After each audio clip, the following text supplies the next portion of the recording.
Terpesona sepak terjang dan propaganda, 4 tokoh pemuda, Samaun, Darsono, Alimin, dan Musso, akhirnya larut dalam ajaran komunis yang disampaikan oleh tokoh Belanda Sneplit. Inilah awal pertama lahirnya PKI di Nusantara. Merdeka, salam sebangsa setanah air, bersama channel Perjuangan Bangsa dalam sejarah yang mengajarkan pada kita untuk berhati-hati dalam bertindak dan memahami propaganda yang ada di tengah kehidupan. Terpesona oleh propaganda, Samaun luluh dalam paham Marxisme. Ide-ide komunis membuat Samaun terkagum-kagum. Sejak saat itu, ia mulai menekuni ajaran komunis dari tokoh Marxisme Belanda H.M. Sneplit. Sneplit lah orang pertama kali yang mengenalkan Samaun dengan paham komunis. Dan Samaun pula pemuda Nusantara yang pertama termakan propaganda paham sosialis yang jelas-jelas bertentangan dengan kaidah keimanan yang diyakininya. Sneplit dan Samaun bertemu pada tahun 1915, di saat Samaun masih berusia 16 tahun. Dan saat itu ia bekerja sebagai juru tulis di Staatspoor maskapai. Sneplit mencoba mendekati Samaun, seorang tokoh muda yang memiliki rasa kemanusiaan dan kebangsaan yang tinggi. Samaun mulai tertarik dengan gagasan Sneplit, terlebih saat Sneplit memprotes hukuman kolonial Belanda terhadap Mas Marco Kartodikromo. Samaun merasa aneh dan tidak percaya dengan tindakan Sneplit yang begitu berani menentang pemerintah kolonial Belanda. Samaun belum pernah melihat ada orang Belanda yang bersedia membantu dan berkorban untuk rakyat pribumi. Takashi dalam bukunya mengungkapkan, Samaun sangat terkesan dengan sikap manusiawi Sneplit. Ia melihat Sneplit seorang warga Belanda yang terbebas dari mentalitas kolonial Belanda. Keberanian dan kepedulian Sneplit inilah yang mendorong Samaun bersedia membangun persahabatan dengan Sneplit. Hubungan keduanya semakin akrab. Samaun mulai mempelajari paham sosialis langsung dari Sneplit. Pada tahun 1917, Samaun terpilih menjadi sekretaris dan sekaligus pemimpin Indies Social Democratic Association atau ISDP yang didirikan oleh Sneplit. Hubungan Sneplit dengan Samaun membuka peluang Sneplit mengembangkan paham komunis di Hindia Belanda.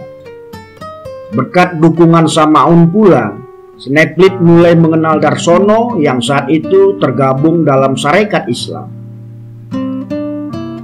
Darsono sangat terpesona dengan pendirian Sneplit yang terang-terangan memihak rakyat Indonesia.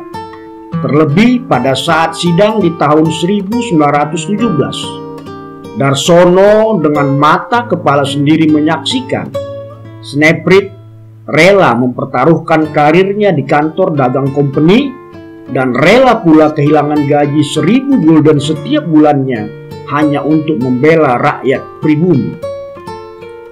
Keputusan yang diambil Sneplit semakin memperkuat minat Darsono untuk mengikuti jejak perjuangan Sneplit. Menurut catatan Sihogi, sejak Samaun dan Darsono aktif dalam Indies Social Democratic Association atau ISDP, tak lama bergabung pula 2 pemuda, Alimin dan Musso. Kemudian keempatnya secara bersama-sama mulai membangun dan berjuang membesarkan paham komunis di tanah air. Setelah Sneplit terusir dari Indonesia pada tahun 1918, Samaun dan Darsono memimpin ISDP. Melalui Kongres ISDP di Semarang tanggal 23 Mei tahun 1920, mereka memutuskan untuk mengubah nama ISDP menjadi Perserikatan Komunis di Hindia yang dikenal dengan PKH, diketuai oleh Samaun, dibantu oleh Darsono sebagai wakilnya. Pada tahun 1924, Perserikatan Komunis di India atau PKH kembali mengadakan kongres. Dalam kongres diputuskan untuk merubah nama menjadi Partai Komunis Indonesia atau dikenal dengan PKI. Sejak saat itu, PKI mulai aktif memperjuangkan kemerdekaan Indonesia dengan menentang kolonialisme Belanda. Sebagai anggota Sarekat Islam, Samaun dan kawan-kawan menggunakan kesempatan itu sebagai pintu masuk untuk mengenalkan dan menanamkan paham komunis ke dalam tubuh Sarekat Islam. Kehadiran ajaran sosialis ini mendapat sambutan pula dari sebagian anggota Sarekat Islam. Masuknya paham komunis ke dalam tubuh Sarekat Islam membuat organisasi Islam ini terpecah menjadi dua kubu. Sebagian berada dalam barisan Samaun yang dikenal dengan Sarekat Islam Merah beraliran komunis, dan sebagian lainnya tetap berpegang teguh dalam paham Islam yang dikenal dengan Sarekat Islam Putih. Arah dan gerak juang PKI yang bersikap radikal dan anarkis tak mampu menempatkan diri secara bijak dalam menjalankan roda perjuangan. Beberapa kali mereka tergelincir dan terlibat pemberontakan serta aksi kudeta, yang akhirnya Partai Komunis Indonesia dinyatakan sebagai partai terlarang. Pemberontakan PKI yang pertama terjadi pada tahun 1926 dan 1927. Kemudian berlanjut pada pemberontakan yang kedua pada tahun 1948, dikenal dengan pemberontakan Madiun.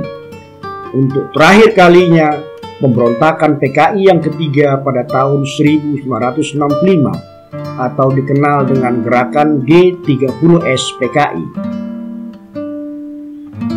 Siapakah Snepit yang telah mengenalkan paham sosialis di Indonesia?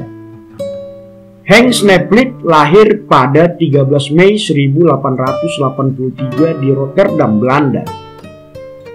Ia diberi nama Hendrikus Josephus Franciscus Mary Sneplit. Berasal dari keluarga Katolik miskin. Ayahnya bekerja sebagai pembuat cerutu dan ibunya meninggal saat dirinya berusia 3 tahun. Sneplit bekerja di maskapai tot eksploitasi van Staatsboswagen. Disinilah untuk pertama kali ia mengenal paham sosialis. Karirnya terus melonjak saat bergabung dengan Serikat Buruh Nederland Vereniging van Spoor en Tramsgestaf atau NV sampai ia menjabat sebagai ketua pada tahun 1911. Sneplit kemudian mengawali karir politik dengan bergabung pada Partai Buruh Sosial Demokrat yang dikenal dengan SDAP. Saat itu pula Sneplit mendirikan majalah De Sosial Demokrat dan menjalin hubungan dengan penyair sosialis bernama Henriette Roland Hoos van der Schaap serta sejumlah intelektual Belanda lainnya. Pada tahun 1912, Sneplit bersama Roland keluar dari keanggotaannya di SDAP. Kemudian pada tahun 1913, Sneplit meninggalkan Belanda menuju Hindia Belanda. Ia bekerja di Surabaya Handelsblad dan tak lama kemudian ia pindah ke Semarang menjabat sebagai sekretaris di Semarang pada Handelsvereniging. Hasrat Sneplit untuk membangun paham komunis di Hindia Belanda kembali bangkit. Pada tanggal 9 Mei 1914, Sneplit mendirikan klub debat sesama anggota sosialis Belanda. Di antaranya ada J.A. Brandsteder, H.W. Dekker, dan Bersma, yang mereka sebut dengan Indisch Social Democratic Association atau ISDP. Indisch Social Democratic Association atau ISDP inilah kemudian menjadi cikal bakal lahir dan tumbuhnya paham komunis di Indonesia, bahkan menjadi partai komunis terbesar kedua di Asia. Pergerakannya yang radikal membuat komunis dinyatakan sebagai partai terlarang di Indonesia. Terima kasih. Tuliskan saran dan masukan Anda pada kolom komentar, dan mohon maaf bila ada data dan informasi yang kurang akurat. Tak lupa kami harapkan subscribe dari sahabat sebangsa dan setanah air.